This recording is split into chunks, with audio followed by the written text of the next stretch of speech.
ধরনের mental distance হয়ে যাচ্ছে। যেহেতু সাংবাদিক বন্ধুগণ প্রচলিত প্রসিডিংয়ের সঙ্গে নিজেদেরকে পার্টিসিপেট করতে পারছেন না, আমার ধারণা পেশাগত দায়িত্ব পালন করতেও এক ধরনের ডিফিকাল্টি ক্রিয়েট হচ্ছে। এখন আমাদের মাননীয় প্রধান বিচারপতি যে কারণে এই কাজটা করেছেন, প্রয়োজন হলে ওই কারণটাকে ঠিক রেখে কোন একটা সুলিখিত আচরণ বিধি তৈরি করে একদিকে সুপ্রিম কোর্টের স্ট্যান্ডও ঠিক থাকতে পারে, আরেকদিকে সাংবাদিক বন্ধুদেরও পেশাগত দায়িত্ব পালনে যেন বাধাগ্রস্ত না হয়, এটাও হতে পারে। এই ব্যাপারে আমাদের বাংলাদেশের মাননীয় অ্যাটর্নি জেনারেল তিনি উদ্যোগ নিলে আমাদের মতো ছোটখাটো মানুষরা নিঃশর্তভাবে সহযোগিতার হাত বাড়িয়ে দিতে পারে।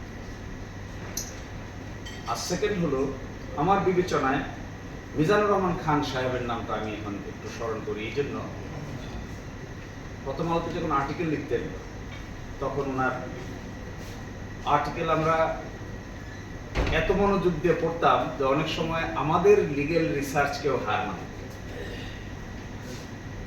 কিন্তু ইদানিংকালে এই ধরনের লেখালেখি দেখা যায় না।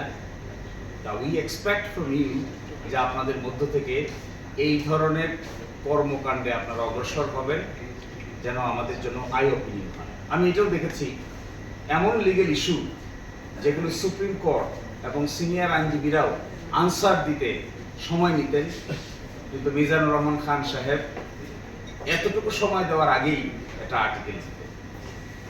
That was an eye opening. Moti মাতবরের কেসে আমার মনে আছে, মতি মাতবর নামে একটা লোক ছিল, যেখানে হাইকোর্ট ডিভিশন তাকে প্রবেশন দিয়েছে। যেদিন প্রবেশন অর্ডারটা হয়, মিজানুর রহমান খান সাহেব এদিন রাতে আমার কল করেছে যে এটা কি করে সম্ভব, জেলে না গিয়ে বাড়িতে থেকে কি করে সাজা কাটা সম্ভব।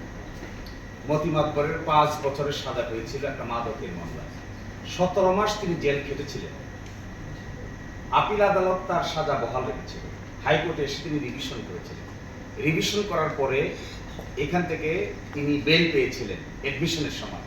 এই মামলাটা যখন শুনানির জন্য আসে, তখন হাইকোর্ট ডিভিশন সিদ্ধান্ত নেন যে তার আপিল আদালতের রায়টা বহাল থাকবে, 5 বছরের সাজাই বহাল থাকবে। My lord justice Zafar Ahmed, single বেঞ্চের ব্যাপারে।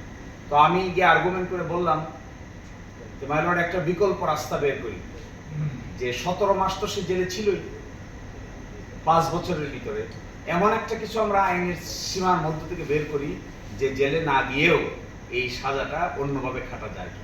তিনি আমাকে বললেন কিভাবে।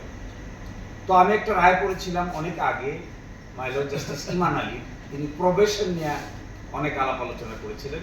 তো probation ordinance, offender of probations ordinance নামে 1960-তে একটা আইন আছে। এটা আমি দেখালাম, 1 দিন 2 দিন আর্গুমেন্ট হলো, কোনোভাবেই উনি সন্তুষ্ট না। অবশেষে বললেন যে আমি এইভাবে কোনো আদেশ দিতে পারবো না, আমি একটা অর্ডার দিচ্ছি, প্রবেশন অফিসার একটা রিপোর্ট সাবমিট করুক আগে, তারপর। তো প্রবেশন অফিসার রিপোর্ট সাবমিট করেছে, করে বলছেন যে ওনার সন্তান আছে, বৃদ্ধ মা আছে, ওনার ক্যারেক্টার এখন পর্যন্ত ভালো, ওই বেল নেওয়ার পরে আর কোনো অপরাধের সঙ্গে যুক্ত হয় না। তখন হাইকোর্ট ডিভিশন এই রুলটা অ্যাবসলিউট করে 2 বছরের প্রবেশন দিয়ে বাড়িতে থেকে সাজা পালন করার এক ব্যবস্থা করে দিলেন। এই রায়টা খুব পাবলিশ হলো। তারপরে মিজানুর রহমান খান সাহেব রাতে 11টার দিকে আমার কল দিলেন যে আমি এটার উপর লিখবো। পরের দিন সকালবেলা দেখি ডেইলি স্টারে, প্রথম আলোতে বিরাট বড় আর্টিকেল প্রবেশন নিয়ে। আমার সঙ্গে ওনার কি আলোচনা হয়েছে এগুলো একেবারে রেফারেন্স দিয়ে দিন। তো আপনাদের মধ্যে এইরকম ইনকুইজিটিভ মাইন্ড দেখতে পাইলে we will be very happy to see. তাহলে আমাদের প্রফেশনাল দায়িত্ব পালন করতে আরো সহজ হয়, আমাদেরও আই ওপেনিং হয়। আমরা উকিল যারা আছি, আমাদের চাইতেও অনেক ভালো লিগ্যাল আন্ডারস্ট্যান্ডিং এর জার্নালিস্ট এই জগতে আছে। তো আমি দেখেছি আছে, পৃথিবীর বিভিন্ন জায়গায় আছে, ইংল্যান্ডে আমেরিকায় আছে। বুদ্ধা জার্নালিস্টদেরকে অনেক সময় তাদের রিসার্চের কারণে লয়াররাও তাদের কাছ থেকে শিক্ষা অর্জন করে। That would be the ultimate scenario professional. আর লাস্টের কথাটা শুধু এতটুকুই, মাননীয় অ্যাটর্নি জেনারেল আছেন এখানে, জুলাইয়ের বিচারটা কেন যেন স্লো হয়ে গেছে। It has been স্লোড down. তো এই বিচারটাকে কুইক করলেই যে সমাধান হয়ে যাবে আমি এটার পক্ষে না, কিন্তু স্ট্যান্ডার্ড অনুযায়ী যেভাবে করা উচিত সেভাবেই করা। যে এভিডেন্সেস গুলো এখনো আছে এই এভিডেন্সেসগুলো এখনো লাইভ আছে।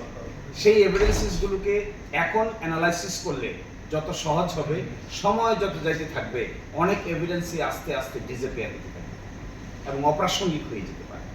তো আমার একটা অনুরোধ থাকবে, আসলে যে 3টা এজেন্ডার মধ্যে একটা বড় এজেন্ডা ছিল জুলাই রেভলিউশনে যে ক্রাইম হয়েছে, ক্রাইমটার বিচার করতে হবে, সেটা ক্রাইম এগেনস্ট হিউম্যানিটি আকারে। এবং সেই বিচারে আমার ধারণা রাষ্ট্রপক্ষ, দেশের মানুষ এবং সকলেরই কমন ইন্টারেস্ট আছে, ইজ টু ট্রাই দি পারপিট্রেটরস। নিশ্চয়ই আমি কোনো অ্যাবিউজ অ্যান্ড মিসইউজ অফ পাওয়ারের পক্ষে, নিশ্চয়ই আমি কোনো নিরপরাধ লোকের শাস্তি হোক, এটা কোনোদিনই আমরা চাইব না। কিন্তু অ্যাপ্রোপ্রিয়েট লোক, যে বা যারা যা করেছেন, he should be brought to justice. এবং যদি এটাই নেশন ফেল করে, that would be a blood.